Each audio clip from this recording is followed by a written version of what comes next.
Hey, I'm Lana from Lana Glowshot Art, and in this video, we're unboxing the February 2026 SketchBox.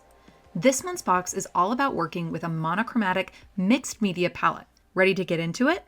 Let's go. The surface in this month's box is the Talons toned royal blue paper.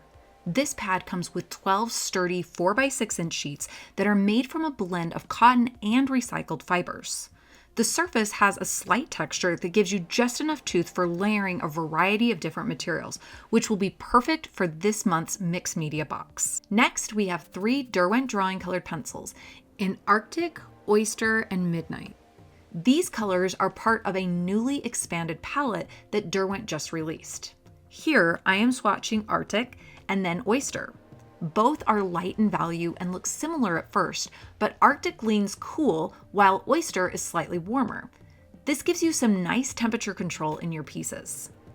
Finally, we have Midnight, a deep, rich blue that adds more depth and interest to your darks than using black all by itself.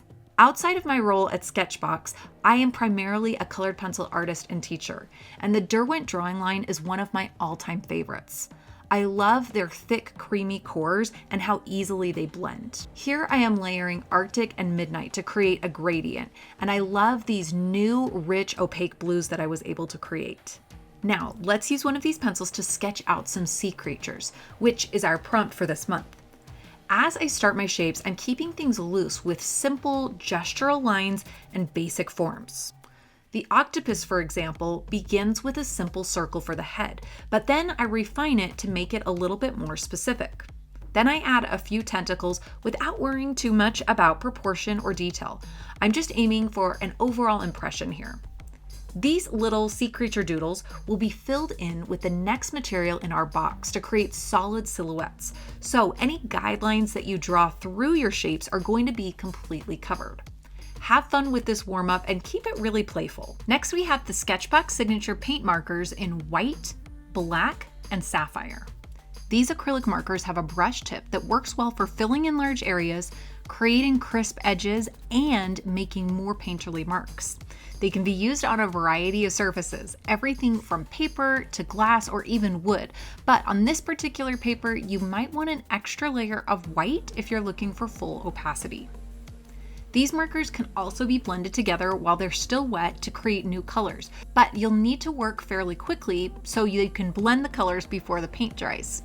Here I'm creating a gradient between sapphire and white by moving back and forth between the two markers until I get the transition I want. For this kind of blending, it's helpful to keep both caps off so that you can switch back and forth rapidly. Now let's return to our little sea creature doodles and fill them in with some color. Since these are opaque markers, you can paint right over your original pencil lines and even adjust your shapes as you go. I added a couple of layers of paint for the white fish and the underwater plant, but I didn't need to build up the sapphire or black this way. Feel free to play with mixing new colors in this warm-up, exploring different blues and grays. Next, we have the SketchBox Signature Soft Pastels, which are exclusive to this month's box. This set includes 6 professional grade half sticks in a range of curated blue tones, which include Icy Whisper, Morning Fog, Blue Celeste, Tropical Surf, Electric Blue, and Onyx. They have a velvety feel and blend beautifully, making them perfect for softer marks and more atmospheric effects in your pieces this month. Let's practice with all our materials by creating a moody shark silhouette piece. Start with one of the Derwent drawing colored pencils and sketch in a few sharks. You can use the photo reference for inspiration, but I wouldn't recommend drawing all of them. Just pick 1 to 3. And as you sketch, focus on clean, simple shapes that capture the motion and the gesture of the sharks. Before we move on to the pastel background, I want to introduce you to the last supply in our box, the SketchBox Signature Pastel Holder. This was designed specifically for the new SketchBox pastels and gives you a mess-free, more controlled way to work. To use it, press on the back to open up the grips and insert the pastel. Some of the paper wrappings on your pastels could be a bit loose and may slip inside the holder, so you might prefer to remove the wrapper first. Now we can establish the background using our pastels. We'll build up a soft gradient beginning with our lightest tones. I started with Icy Whisper and I filled in the area around the shark silhouettes. I come close to the edges, but I'm not stressing about small gaps because I can blend those out later. I use this lightest color to create a soft halo around the largest shark, and then I switch to Tropical Surf. The initial pastel lay-in can look a little scribbly and light at first, and that's exactly what we want. We're going to blend this out, so it's better to start with a little less pastel than too much so we can layer more pastel on later. My final color in this layer is the Blue Celeste, and then I begin blending all of these colors together. If you want a cleaner, mess-free experience, you can use a blending tool like the pastel blenders from the February 2025 box, a blending stump, or even a cotton swab. But if you don't mind getting a little bit messy, using your fingers works well too. After that initial layer is blended, I can respond to what's on the page and adjust my colors and opacity. I added a little bit more of all three shades, keeping my marks a little bit more intentional this time since I'm not planning to blend everything out completely. I curve my strokes around the sharks to suggest the movement in the water up above and to draw the eye towards the largest shark. I also end up deepening the outer edges with my darker blue tones and onyx, and this helps me complete that frame around my composition. With the background established, it's time to fill in the silhouette. This part is pretty straightforward. Use the black paint marker and fill them in.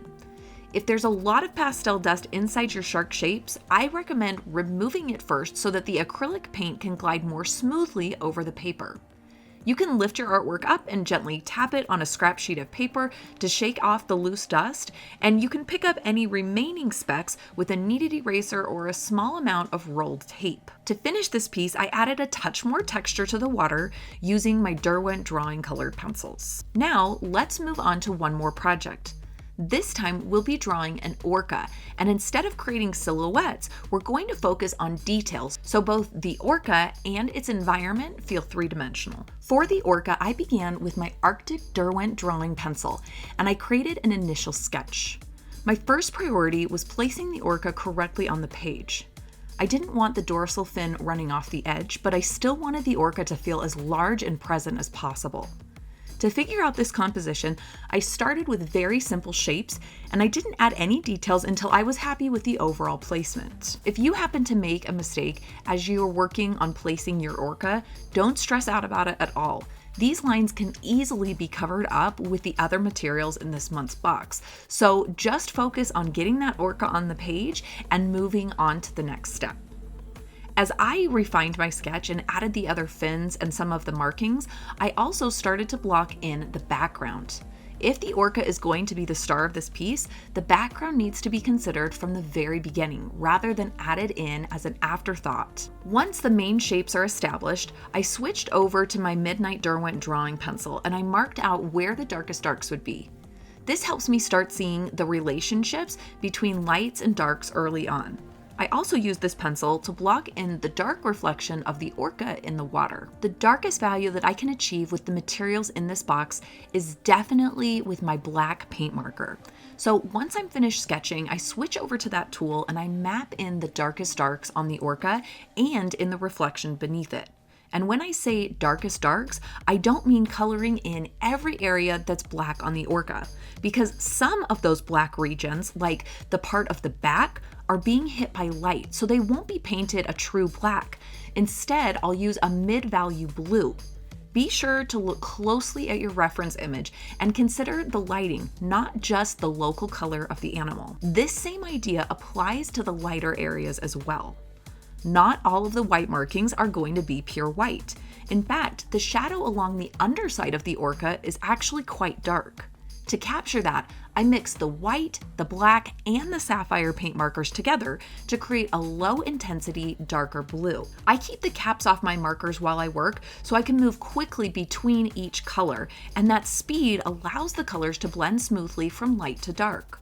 This helps create the sense of the form turning in space and begins to make the orca feel three-dimensional. Before I switch over to my pastels, which I'm going to be using to soften the edges and to create more atmospheric effects, I took a moment to use the white and sapphire paint markers to add some more texture to the water and the background. If If you don't press too hard and you work quickly, you can get a dry brush effect that adds a nice sense of movement to the water. All of the supplies in this month's box layer well together, but the order that you use them in can change the final look. For example, in the areas where I applied the paint marker first, the pastel didn't adhere as strongly. It created a unique texture that I really liked, but it wasn't as easy to adjust with pastel afterwards. On the flip side, you could lay down pastel first, but the paint marker adheres much better to clean paper than to heavy layers of pastel. I recommend experimenting with the order of your materials and getting comfortable with how they interact. The more you play with layering, the easier it will become to predict your final results with confidence. With the lightest pastels, I blocked in a very simple sky. I used Icy Whisper in the areas closest to the Orca to create more contrast, and then transitioned to Morning Fog. After a light application, I blended those areas out, and I added a bit of tropical surf to the water and to the icebergs in the background. I also brought a strong accent of that color along the back of the Orca so that this color appeared consistently throughout the piece, which helps create harmony. I'll keep developing the water as I go, but at this point I moved back to the Orca. Now that the sky was blocked in, I wanted to strengthen the relationship between the Orca and its environment. The colored pencils let me add nuance to my shapes and color shifts, and they created a really nice texture on top of the paint marker. Once I had a bit more form in the fins, I used the electric blue pastel to build the reflection along the Orca's back, and I emphasized the lighter areas with a touch of Morning Fog. That combination really helped the Orca feel more three-dimensional. Next, I returned to the background. I used the Arctic colored pencil to refine the shapes in the iceberg, and I tended to use Arctic throughout the background for that cooler color that would recede a bit more. Then I saved Oyster for the lighter areas in my Orca. I used Blue Celeste in the foreground, and it really helped add more energy to the water that was closest to the viewer. I also added some horizontal strokes of Icy Whisper and Electric Blue to build more depth. I blended this a bit with my finger here and there for softer transitions, but for the most part, I left the pastel marks visible so that the water would have a lot more texture. The splash in the water is a really important part of this composition to me, and I used my Arctic drawing pencil to begin sketching in the water droplets. The colored pencil works beautifully over pastel, but I usually add a little bit more pressure than I do on the blank parts of the paper so that the pigment really sticks. Out of all of this month's materials, the paint markers are capable of making the strongest, sharpest marks. And when I want to soften those up a little bit, I use the colored pencils or the pastels, like I'm doing here with the Oyster colored pencil for some of the lighter areas in the white parts of the Orca. But when I want that really strong pop, I definitely switch back to my paint markers, which is what I'm doing here for the splash. Here I'm using the white paint marker and I'm pressing it firmly, almost like a stamping motion, so that I can get as much paint out as possible. Because I'm drawing over heavy pastel here, I did end up wiping the nib of my paint marker on a paper towel once or twice to get the paint flowing again. And as I worked on the shapes in the splash, I didn't worry about matching the reference exactly. Instead, I focused on the energy of the marks, and I finished this off with a few touches of sapphire to give the splash a little bit more dimension. And now this piece is complete. I hope you learned a ton about working with a monochromatic mixed media palette, and we can't wait to see what you create. So be sure to use the hashtag SketchBoxFebruary when you post your work online. For more unboxing videos and tutorials, you can check out our YouTube page where you can like and subscribe. Thanks so much for watching. See you next time.